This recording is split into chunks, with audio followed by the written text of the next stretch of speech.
O meu convidado de hoje é empresário, investidor imobiliário, atua na região do ABC com imobiliária, incorporação, no ramo de condomínios, de investimentos, de locação. À frente da Juca Neto tem como foco a construção de empreendimentos de patrimônio através de ativos imobiliários e renda recorrente. O meu convidado de hoje é o Lucas, engenheiro civil por trás da empresa Juca Neto. Lucas, seja muito bem-vindo e muito obrigada por ter aceitado o meu convite.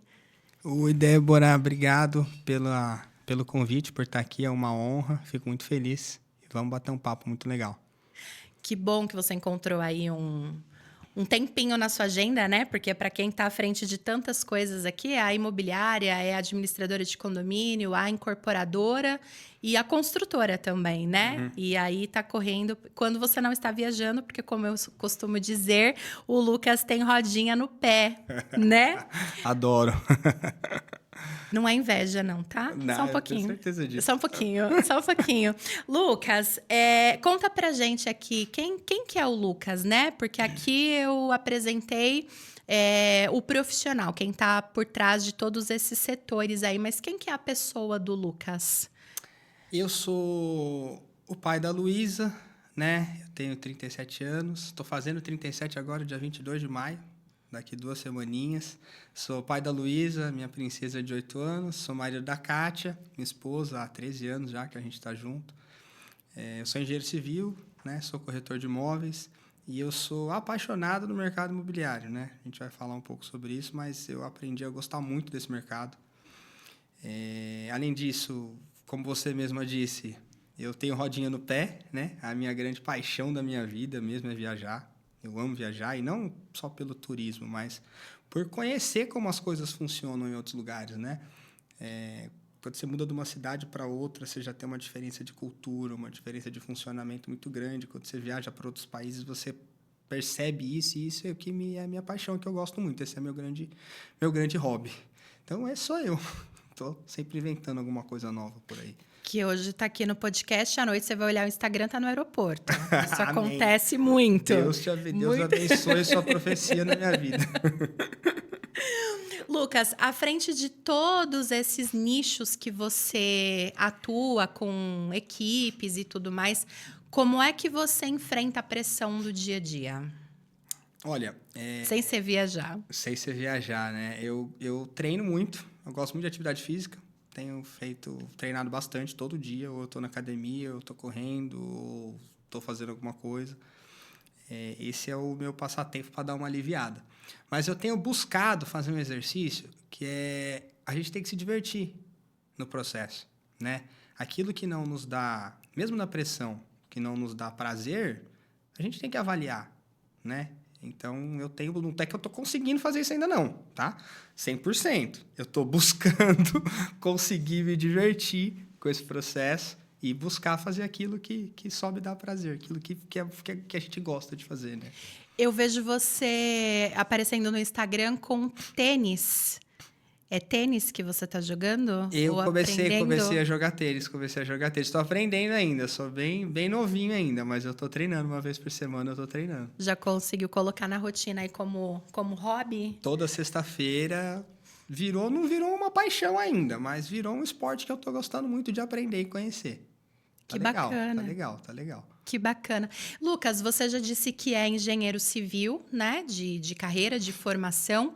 Como é que se deu a sua entrada no mercado imobiliário? Já existia alguém na sua família que trabalhava com isso ou não? Não, mas quando eu entrei na faculdade de engenharia, eu comecei fazendo engenharia de produção. E essa fase de escolher o que você quer ser quando você crescer é muito difícil, né? Eu fui para engenharia de produção porque uma tia minha, ela trabalhava numa multinacional e eu gostava de matemática. Basicamente isso. E aí depois eu resolvi mudar para engenharia civil. Mudei para engenharia civil no segundo ano e eu entrei no Odebrecht Ambiental. Comecei a trabalhar. O Odebrecht Ambiental é a concessionária da época, né, de saneamento aqui da cidade. Então, é como se fosse a Sabesp privada. Então, eu trabalhava lá. Entrei lá como estagiário em 2010. Em 2011, eu fui efetivado e segui carreira lá no ramo de saneamento. Assim que eu me formei, eu entrei no programa de trainee da Odebrecht, um programa muito legal, uma projeção assim só para formar diretor. Era um sonho, assim, tipo, eu era apaixonado pela empresa, era fascinante. Mas aí, em 2015, né, que foi o meu primeiro ano de trainee, foi logo que eu me formei, eu era engenheiro civil já na época, contratado, recebia como engenheiro civil, exercia atividade de engenheiro civil, veio a Lava Jato. E a Lava Jato foi uma fase que a Odebrecht Ambiental não quebrou, porque as pessoas continuam usando água e esgoto nas suas casas, e a concessão continua existindo. Mas não tinha nada para fazer. No dia a dia da empresa, eu chegava, olhava lá, os serviços de rua estavam sendo ok, acompanhava a equipe e tal, mas não tinha nada para fazer. E é um jovem que acabou de se formar, desculpa a expressão, mas com tesão da porra por trabalhar, por fazer as coisas acontecerem, né? Essa era a minha energia. Não tinha nada para fazer. Meu salário estava garantido, não tinha nada para fazer. Eu falei, opa, peraí. Se tá ruim para mim, não adianta eu ficar reclamando. Eu tenho que fazer alguma coisa, né? O Paulo Vieira fala uma frase que para mim é um mantra na minha vida, que é: cada um tem a vida que merece. Então, se tá ruim para mim, é porque eu mereço, né? Então, o que eu posso fazer para mudar isso? Só depende de mim, muda. E aí eu falei, puta, beleza, então vou fazer alguma coisa. O que eu vou fazer? E é muito legal porque o raciocínio foi bem assim mesmo. Falei, eu preciso fazer alguma coisa relacionada à engenharia. A minha faculdade foi muito difícil. Eu fiz engenharia Mauá, né, em São Caetano. E eu sempre trabalhei. Desde o primeiro dia de faculdade ao último dia eu trabalhei. No primeiro dia de faculdade foi meu primeiro dia de estágio. Foi muito legal. Então, sempre trabalhei. Foi muito difícil a faculdade. Então, eu falei, eu me recuso a abrir uma pastelaria. Nada contra uma pastelaria. Pode ser que dê mais dinheiro do que ser engenheiro civil, por exemplo. Mas eu precisava fazer alguma coisa. Era uma premissa. Tem que ser algo relacionado à engenharia. Então, tá, eu vou fazer o quê? Falei, vou construir, né? O prédio tá aí, todo mundo precisa morar, as pessoas vão precisar morar para sempre, né? Tá, mas para construir você precisa Dinheiro. de cash, faz-me rir. E precisa... Hoje eu vejo que o cash é só um dos pequenos poréns para construir, né? É um pequeno percentual ali, né? Eu nunca tinha trabalhado no mercado imobiliário. Nunca tinha feito nada, nunca tinha alugado nem a casa para mim, né? Falei, então eu vou fazer o seguinte, eu vou montar uma imobiliária, que a barreira de entrada é muito menor, né? Eu não preciso de tanto dinheiro. E vou aprender. Vou entrar, vou aprender. Conhecer as pessoas, conhecer os players, vou aprender a vender, vou aprender a alugar, vou aprender como esse mercado funciona. E um dia, seja feita a vontade de Deus, quem sabe eu construo, quem sabe eu não construo. E aí, tamo aí. E aí foi isso, a gente montou a imobiliária em 2016, novembro de 2016. O nosso aniversário de empresa é o dia da minha baixa na carteira de trabalho, o dia do aniversário. E aí fizemos e foi indo, né? Aprendi a alugar, aprendi a vender, fui aprendendo trabalhando. E aí, em 2019, um cliente me procurou para comprar um terreno para fazer um predinho, como imobiliário. Fui lá e vendi um terreno para ele no Zaira. Um terreno para ele fazer 8 apartamentinhos, Minha Casa Minha Vida. Na época era 230 o teto do Minha Casa Minha Vida. Minha Casa Minha Vida. E aí eu virei para ele, eu falei, cara, mas você precisa do engenheiro para fazer tudo isso aí. Assinar projeto, desenvolver projeto, aprovar. Ah, preciso. Então vamos fazer o seguinte, eu fico com um apartamento. Eu faço tudo isso para você, fico com um apartamento e te dou mais o carro da minha esposa aqui. A gente tinha 2 carros, né? O meu e dela. Sempre o meu era um pouquinho esposa, melhor. correta. Eu dei o dela para ele e o meu ficou para ela. E aí foi isso. Aí eu fiz o primeiro, aí depois ele fez o primeiro, eu comprei um apartamento que revendi e tal. Depois apareceu uma segunda oportunidade, depois uma terceira oportunidade e estamos aí. Estamos aí. 10 na anos. luta. 10 aninhos aí na luta. Que bacana. Então, assim, foi aprender fazendo, né? Trocar, como a gente usa bastante a expressão, trocar o pneu do carro enquanto ele tá rodando. Esse é meu dia a dia. Esse é meu dia a dia. Foi muito assim. Foi muito assim. Eu não tenho a menor ideia de como é que eu vou fazer, mas eu vou fazer. É bem isso É aí. bem assim, né? E, Lucas, já são 10 anos, então, de estrada, né? Vai fazer agora em novembro. Uhum. Quais são os maiores desafios que você enfrenta hoje em relação ao início? Olha, a profissionalização, a escala, ela é muito difícil, a escala, porque uma coisa é você fazer um negócio bem feito você, né? Outra coisa é você fazer os outros fazerem aquilo bem feito. Então, chega um ponto que você consegue ir, né? A partir de um certo ponto, não é você que faz mais. Seu time tem que fazer. E você tem que ensinar seu time a fazer. E a profissionalização dentro de uma incorporadora, por exemplo, ela é muito difícil, porque envolve muita coisa, né? A incorporação imobiliária é uma disciplina extremamente extensa, desde quando vocês olham um terreno e faz uma viabilidade no terreno, até você entregar a chave do apartamento, até entregar a chave não, até o pós-obra no empreendimento. É muita coisa envolvida nisso, são muitos processos para você escrever, muitas pessoas que têm que estar envolvidas naquilo, isso é um custo muito alto para a empresa. Então, é muito difícil, quando você é pequeno, por exemplo, quem faz um prédio de 24, 30, você faz 2 prédios em 2 anos, tal, é muito difícil você conseguir profissionalizar aquilo. Você precisa ter escala, você precisa ter negócio. Então, eu acho que essa escala e essa profissionalização é um momento que a gente está passando muito agora, está sendo muito legal, a gente está profissionalizando demais o nosso negócio, mas é punk, é foda. Dá um trabalho caramba. E o comportamento do cliente nesses 10 anos mudou? Você consegue perceber? Você acha que o cliente tem mais acesso à informação? Houve mudança no comportamento do consumidor final, de quando você começou para agora? Olha, eu acho que a vida da população está cada dia mais difícil, eu acho. Eu acho que a gente tem a classe Minha Casa Minha Vida ali, faixa 3, que só consegue comprar alguma coisa graças ao FGTS, ou seja, extremamente subsidiado por si próprio, né? Com o FGTS consegue empréstimo barato, aí ele consegue comprar imóvel. Você tem a classe alta, que compra estando tudo bem ou estando tudo ruim, e você tem a classe média que tá na merda. Essa é a expressão mesmo, né? É minha opinião. Né? E eu vejo que está cada dia mais difícil. Né? Então, eu diria que o cliente está um pouco mais exigente, sim, com mais acesso à informação, e isso é ótimo. Né? Às vezes, tem cliente que para com a gente lá e pergunta. Eu falo, cara, que lindo que você está perguntando tudo isso. Adoro alguém que me pergunta tudo isso.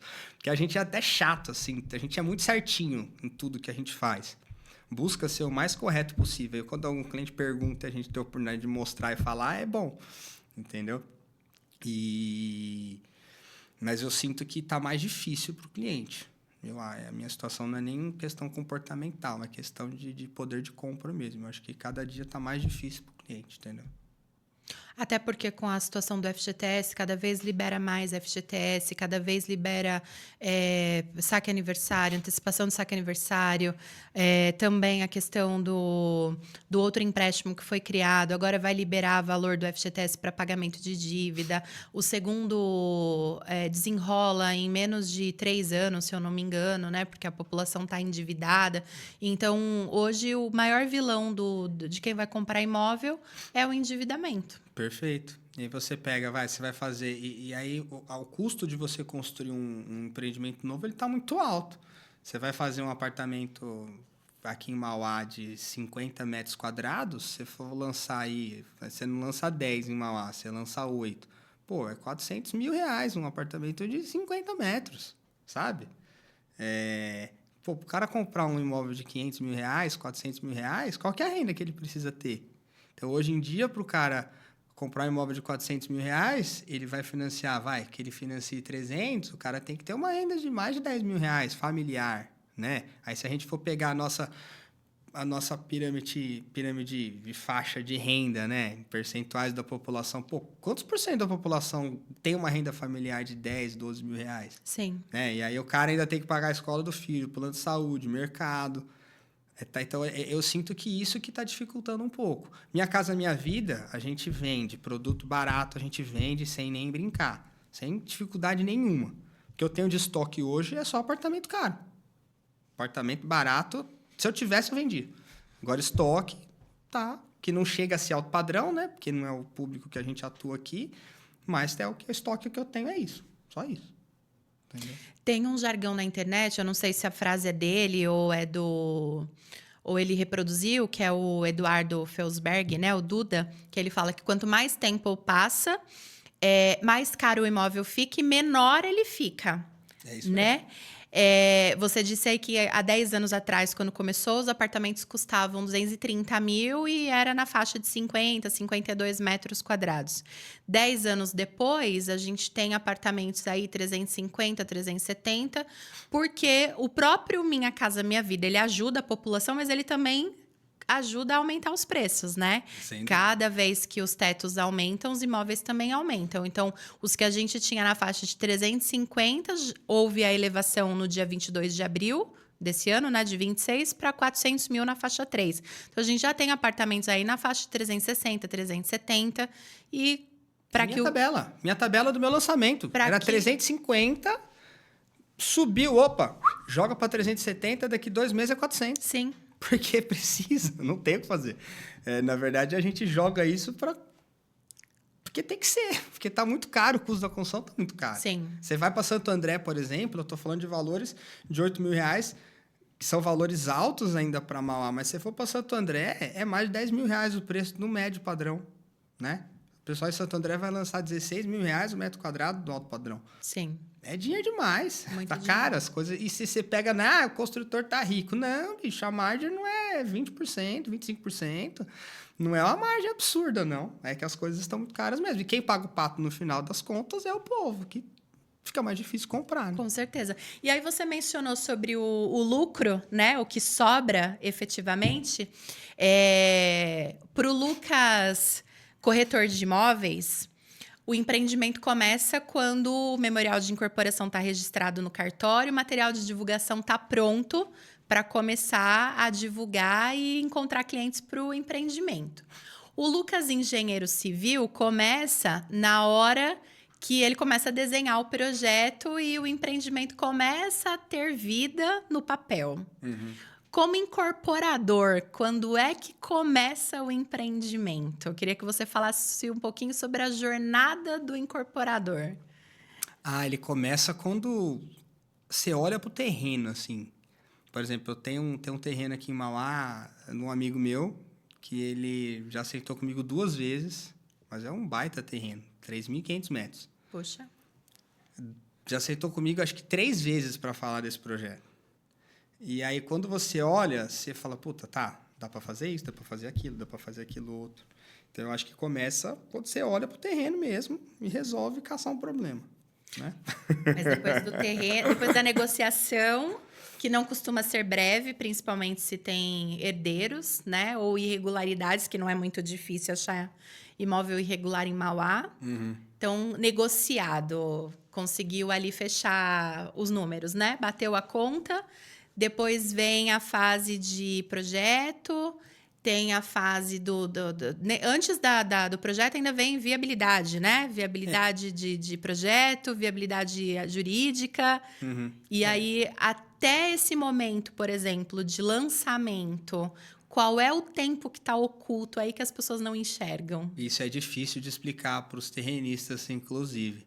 Tudo começa ali, eu diria que a parte mais importante de tudo é aquela planilha de Excel que você faz à noite em casa, porque você está tranquilo.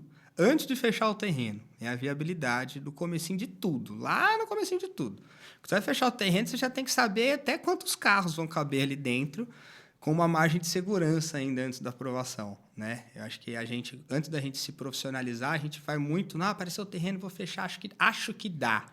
É aí que você bate cabeça, né? Eu acho que errado. Você tem que olhar e fazer a viabilidade na unha antes de comprar, antes de negociar, né? Então, esse processo aí de viabilidade, de estudo, você já tem que fazer um anteprojeto antes de fechar, já tem que saber onde vai ser a torre, onde vão ser as vagas, quantas unidades vão fazer, qual que é a tipologia que cabe naquela região. Você já tem que ter meio que um anteprojeto daquilo, pelo menos na sua cabeça, pelo menos no seu computador, no seu papelzinho, aquele rascunho que você tem na sua casa ali, você tem que ter. Aí você fecha a viabilidade. Fechou a viabilidade, fecha terreno. Tem que fechar terreno. Eu acho que a gente não pode ser emocionado, sabe? É tipo assim, é racional. Beleza, vou fechar, preciso desse prazo. Não, quero que você faça em 2 anos. Então, tá bom. Então, você fica com o seu terreno e eu vou fazer em outro lugar. Tem que ser assim. Porque não pode ser emocionado, tem que ser com calma. Aí você fecha o terreno, aí você vai para a fase de projeto da prefeitura, elabora o projeto na prefeitura. Agora, a gente está com 3 projetos na prefeitura em processo de aprovação.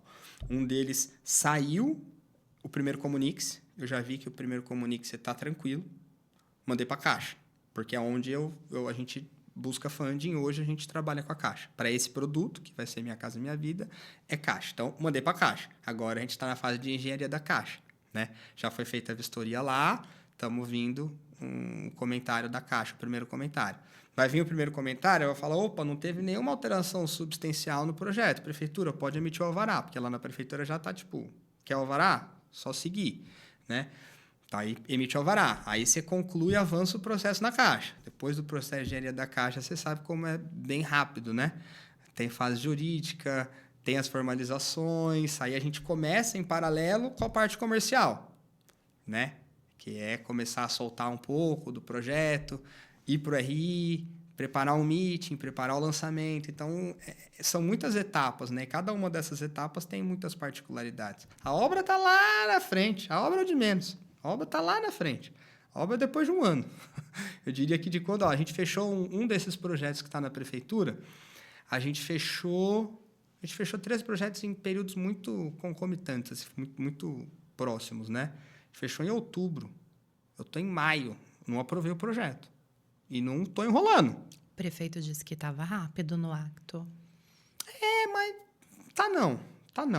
Mas para fazer com calma, tá no caminho. Tá no caminho. Eu não estou com pressa. Para esses projetos, particularmente, eu não estou com pressa. Porque, às vezes, o incorporador ele tem uma ansiedade também. Às vezes, a pressa dele, né? Às vezes, é pressa do cara também. Mas, sei lá, não sei dizer se 3 meses é rápido, ou se 3 meses é o prazo ideal, ou se 3 meses é demorado, né? Pensando que tem cidades aí que demoram 6 meses, né? Já tive atuando naquele modelo de construção financiada para pessoa física, já teve caso em que o crédito do cliente venceu, e olha que o prazo do crédito é de 180 dias. Venceu e o projeto não estava pronto ainda. No nosso caso, a gente entrou em maio, né? Estamos em maio e eu dei entrada em outubro. Então, prefeito, tá rápido não, bicho? E não tem Comunix meu, não. Tem um Comunix até agora. Vou perguntar para o senhor Marcelo Oliveira o que é rápido para ele. O que é rápido? Qual o conceito de rápido para ele? O conceito de rápido é muito relativo, né? E então, assim, um ano e meio até o lançamento. Porque eu acho que até o lançamento é pelo menos um aninho. Porque o cliente, na verdade, eu falei do engenheiro, eu falei do corretor, e o cliente, para ele, o empreendimento começa quando tem gente lá no canteiro de obra efetivamente mexendo na terra, né? Só que até chegar lá, já teve um árduo caminho aí. Depois tem o prazo de obra, que normalmente, a depender do porte do imóvel, do empreendimento, de 24 a 36 meses, normalmente 36 meses. Depois tem a parte da prefeitura para finalização, individualização de matrícula e tudo mais, para ele poder pegar a chave, né?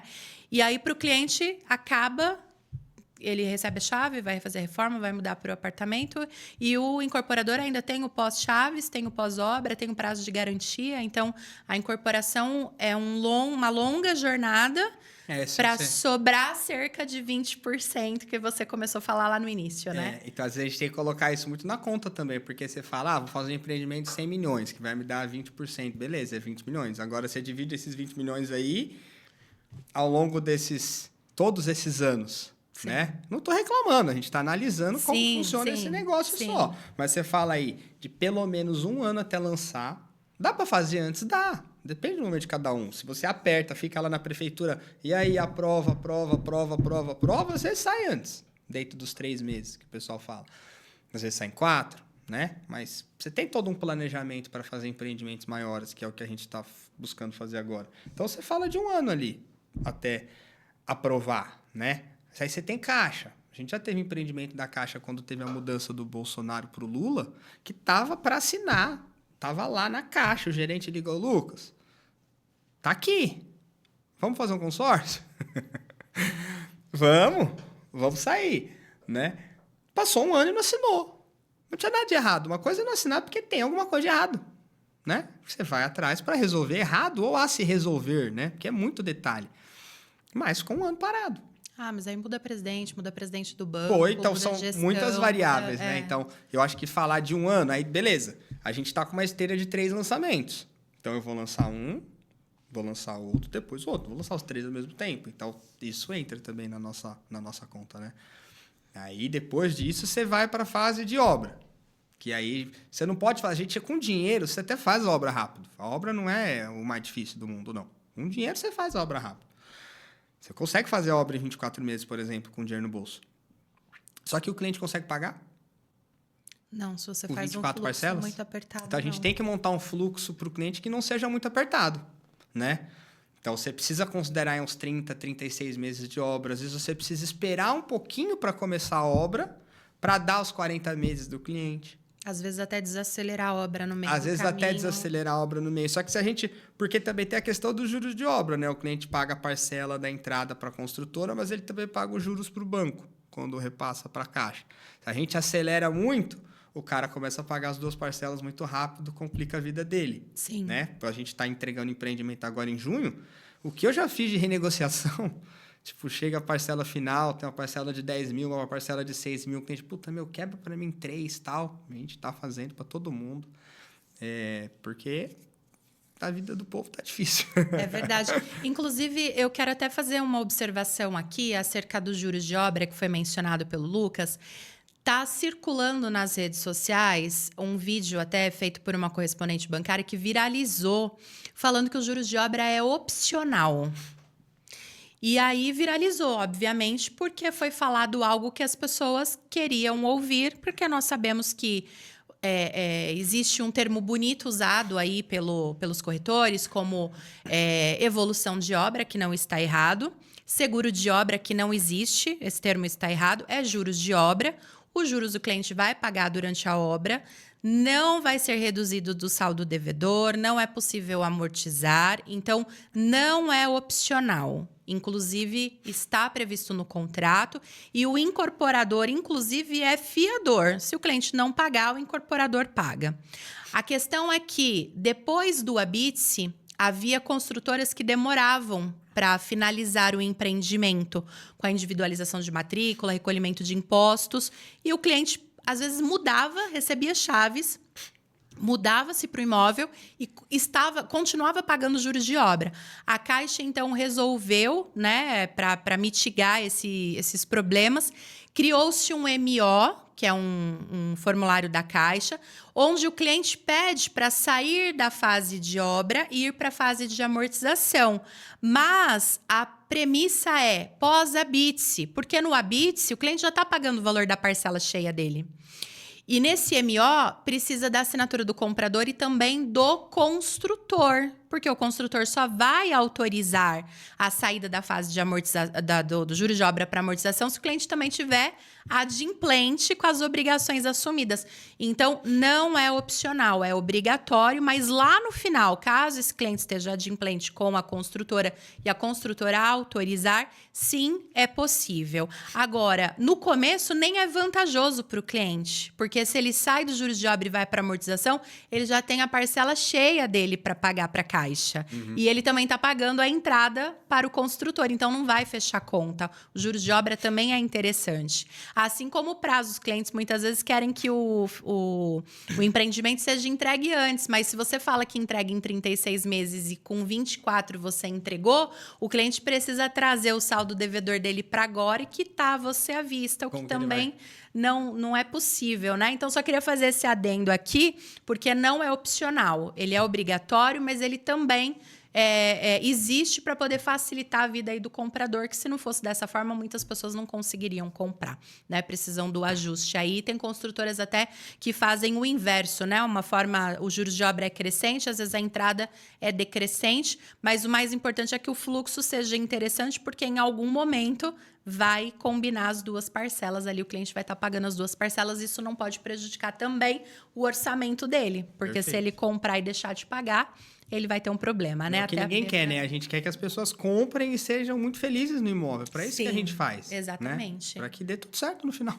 Exatamente. Lucas, como é que você enxerga a tecnologia no canteiro de obras, visto que escassez de mão de obra existe, o mercado já da construção civil não é mais a mesma de 10 anos atrás, né? Você acha que a tecnologia pode ajudar, como não só o uso da IA em muitas coisas, né? No episódio anterior nós estávamos falando até dos humanoides, né? Que já é uma realidade, mas até mesmo em relação à construção, outros métodos construtivos que não seja o convencional? Eu acho que as grandes construtoras já têm tecnologias que a gente ainda não consegue ter, né? Então, a escassez de mão de obra é um ponto crítico, que todo mundo está sofrendo muito com isso, né? Mas as grandes construtoras, MRV e tal, eles usam alternativas técnicas construtivas que a gente, às vezes, não fecha a conta, porque não tem volume, né? Então, falando de dentro do canteiro de obra, eu acho que tem muito espaço ainda para tecnologia vir, né? Eu tenho muita curiosidade, vontade de ir para a China, ver como eles fazem lá. A montagem dos Legos? Ver como eles fazem lá. Eu já vi algumas coisas na internet e tal, para poder ver, abrir a caixinha um pouquinho, né? Porque a gente só consegue ter ideia quando a gente vê, né? E às vezes a gente vê coisas extremamente diferentes e abre umas caixinhas aqui. Tem tecnologia chegando na Feicon, eu gosto na Feicon. Esse ano eu não consegui por questão de agenda, mas eu gosto muito de ir, que tem muita coisa legal. Às vezes a tecnologia ela não é necessariamente um robô, né? A gente fala de tecnologia, acho que é um computador quântico, um robô que vai vir. Não, às vezes é um tubo diferente, uma massa diferente, sabe? É um equipamento diferente que ajuda a gente a rebocar uma parede de forma mais rápida e mais uniforme. É um equipamento que ajuda a gente a medir o esquadro da parede sem ter que ser com um equipamento manual, que se é usual, né? Mas a tecnologia acho que tem muito espaço ainda. A tecnologia está vindo, mas eu acho que está vindo devagar. Eu acho que tem muito espaço, sim. Muito espaço. É que a construção civil ainda é muito artesanal, né? Extremamente artesanal, né? Às vezes a gente vai numa obra, vai num empreendimento entregue, aparece uma pequena fissura. Meu, foi uma pessoa que fez aquilo, sabe? Foi uma pessoa. Foi um braço que fez aquilo. Não é um carro, que foi um robô que fez. É extremamente. A construção civil é um artesanato puro, né? É um artesanato que envolve muita gente, né? Lucas, e como corretor de imóveis, qual é a importância do corretor de imóveis no êxito da incorporação imobiliária? Antes, eu sou entusiasta da profissão, né? Eu sou engenheiro civil e sou corretor de imóveis. Eu falo que se eu fosse escolher uma profissão hoje, eu seria corretor de imóveis 10 vezes. A profissão de corretor de imóveis ela é linda. Que, aliás, você adora tocar o sininho lá da Nossa, Neto, é a né? coisa mais legal do mundo. Vender energia, vender é gostoso demais, ajudar os clientes. Porque você tem que ver a venda como uma ajuda. Você está ajudando o cara a comprar. É isso. Propósito, né? Esse é o propósito, né? O propósito da Juca Neto lá é conectar as pessoas e os imóveis para construir novas histórias. Essa é a nossa missão, né? Porque dentro da casa que você mora hoje, por exemplo, não sei se sua casa você construiu, enfim. Eu estou morando numa casa hoje que hoje está entrando a minha família. Eu, a Cátia e a Luísa, né? Mas antes de mim morava uma senhora que teve ali seu marido, seus filhos. Os filhos cresceram naquela casa, o marido morreu, um filho foi para a França, outro filho foi para não sei aonde, o outro filho está aqui, visita ela, mas ficou uma casa pequena para ela. Mas quanta história tem dentro daquela casa? E a gente acredita muito nisso, né? E eu acho a profissão da corretagem de imóveis uma profissão linda. Linda, rentável, dá dinheiro. Corretor que não ganha dinheiro é porque, desculpa, bicho, tá fazendo errado, entendeu? Não tem como não ganhar dinheiro na corretagem de imóveis.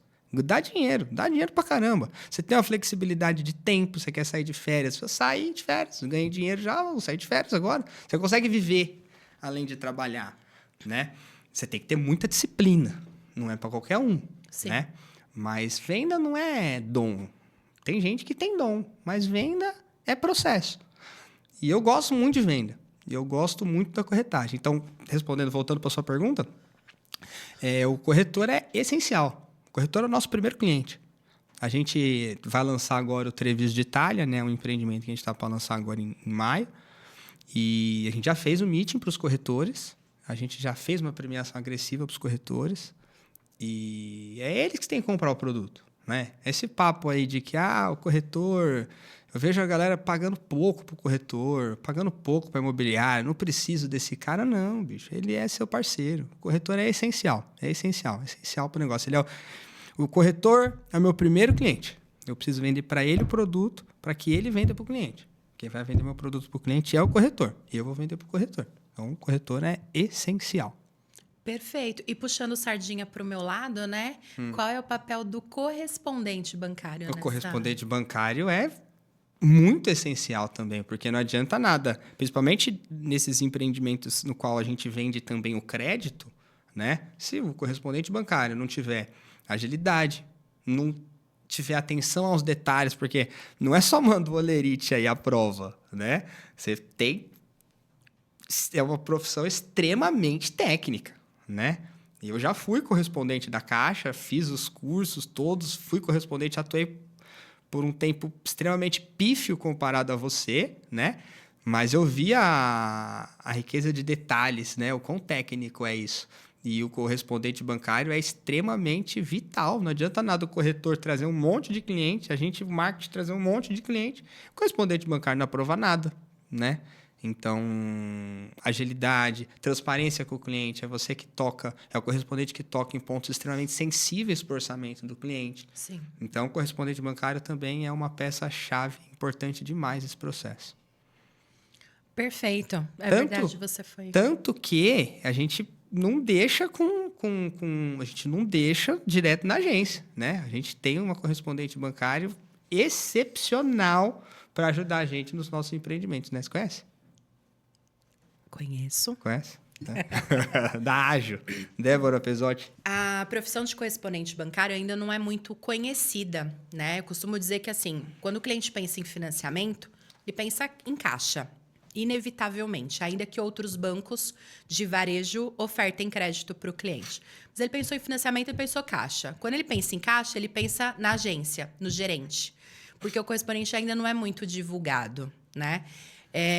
E o correspondente facilita muito a vida do cliente. Embora nós trabalhemos para o banco, porque nós somos credenciados do banco e recebemos do banco, mas a nossa função não é só receber documentos.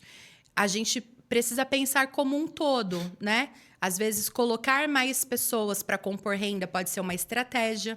Às vezes, essa mesma estratégia não dá certo com todo mundo, porque somar renda, muitas vezes, se for ultrapassar o teto do Minha Casa Minha Vida, já deixa de ser interessante. Tem várias variáveis que a gente tem que analisar, né? E o correspondente tem que olhar isso com riqueza de detalhes, não só como mais uma pasta, mas como mais uma pessoa Sim. que está buscando ali realizar um sonho. E muitas vezes esse sonho vai ser realizado ou não pela sua boa vontade ou não de olhar aquele processo com carinho e com Exatamente. cuidado. Né? Então, por isso que a gente escolhe os nossos correspondentes bancários a dedo aí, porque é uma peça extremamente Os nossos não. vital. Plural não, singular.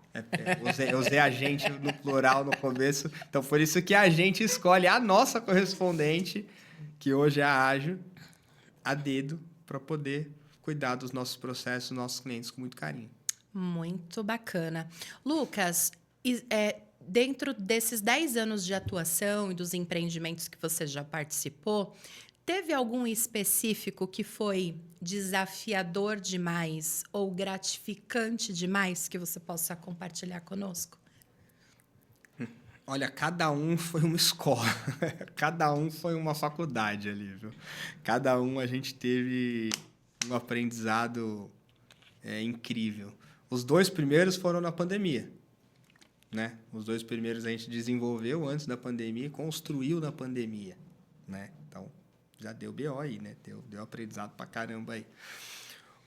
Depois a gente foi trabalhar com a Caixa, né? E a Caixa a gente aprendeu muito fazendo, né? Então, é bom que eu aprendi, sei bastante coisa. Hoje eu posso falar com muita propriedade aqui de gerir, que eu entendo bastante. Mas aprendi na dor também, né? Porque não é fácil. Querendo ou não, a Caixa é um banco público, né? É um órgão público. Tem muita etapa dentro desse processo, né? Agora a gente está trabalhando na Caixa também. Então, eu não tenho um assim que tenha sido... Eu acho que o Bosque, né? Que é o maior que a gente está entregando até agora. Ele é muito gratificante porque é o maior que a gente está entregando. né?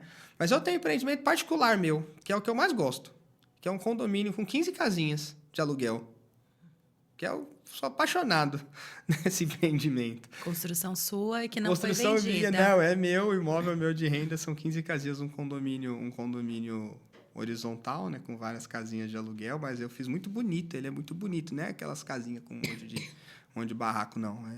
São casinhas muito bonitas, assim, ficou muito legal. E agora tem um que a gente vai lançar, que eu estou extremamente animado com ele, que é a Vila Majorelli, que é um condomínio horizontal de casas, mas aí é incorporação para venda mesmo, vai ser aqui em Mauá, ali no Jardim Miranda. Vão ser 42 casas, mas vai ficar a coisa mais linda do mundo. Teve inspiração dos empreendimentos de Goiás? Não. O nome Majorelli, na verdade, é um jardim que fica lá no Marrocos.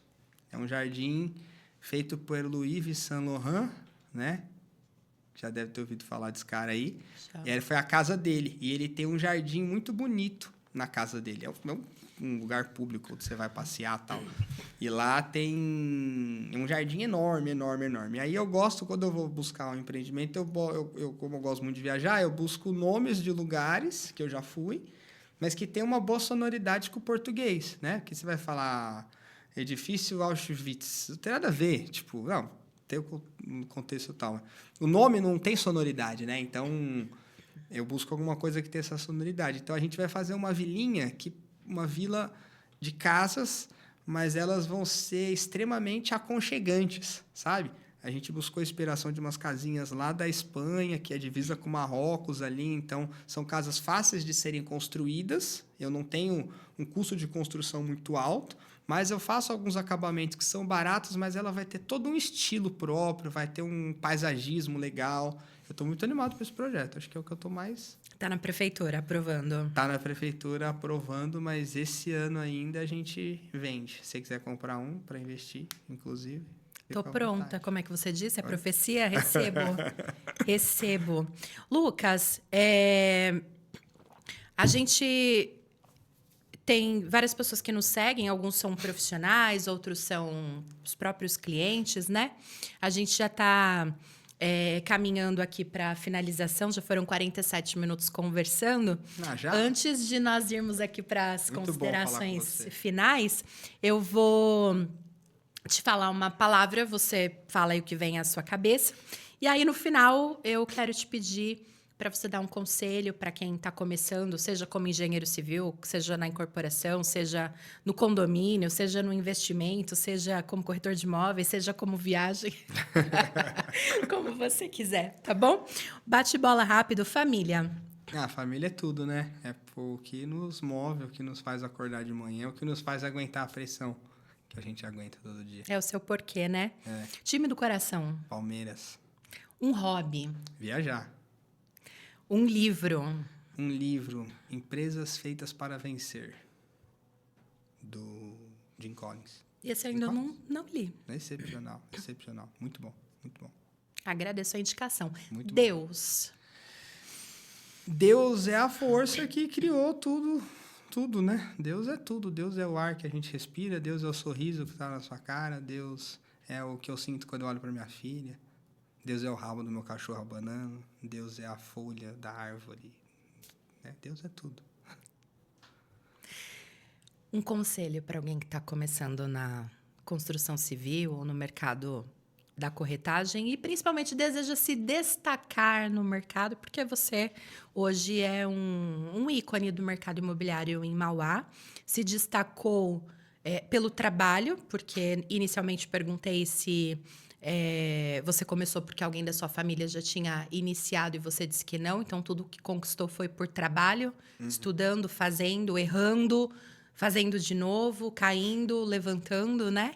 Então, hoje muitas pessoas se inspiram em você. Então, não só para quem está começando, mas para quem quer se destacar na carreira, que conselho você daria? Olha, eu acho que a resiliência, você tem que ser muito resiliente, você vai ter muitas dificuldades no caminho e a tendência é só piorar. Dificuldade você vai ter e conforme mais você cresce, a dificuldade é maior. porque a responsabilidade é maior. Quando você faz um prédio de 8 apartamentos, é 8 apartamentos. Então, 8 vezes R$ 3.000 o custo, mais o terreno, esse é o tamanho do BO que você tem. Quando você vai crescendo, o BO é maior, são mais pessoas envolvidas, são mais famílias envolvidas. Então, hoje a gente tem na Jucaneta mais de 50 colaboradores. É extremamente gratificante quando você olha e vê quantas pessoas trabalham, quantas pessoas conquistam os seus sonhos em função da Jucaneta, né? Então, muita resiliência e fazer o que é certo. Eu acho que esse é, dentro dos nossos valores, esse eu acho que é o principal. Fazer o que é certo. O certo é certo quando ninguém está vendo e o errado é errado quando ninguém está vendo. Faz o certo com o coleguinha, com o cliente, com todo mundo, que as coisas dão certo. Então, eu acho que faz o certo, vai vender. Vender é o mais importante. Você pode querer fazer a sala linda, um prédio lindo, uma arquitetura linda. Se não tiver venda, você não tem dinheiro. Você precisa de grana. Então, o número 1 é vender. Vende, vai vender. Qualquer coisa que você vai fazer na sua vida, bicho, vai vender. Primeira coisa é venda. Vai vender. Aí você tem que ver processo e tudo mais, mas é só um conselho, então é venda.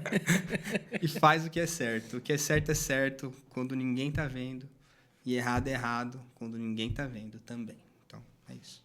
Bom, já é um conselho que vale por todos os nichos aí que você atua, né? Já é um conselho universal e a gente caminhando aqui para a finalização do episódio.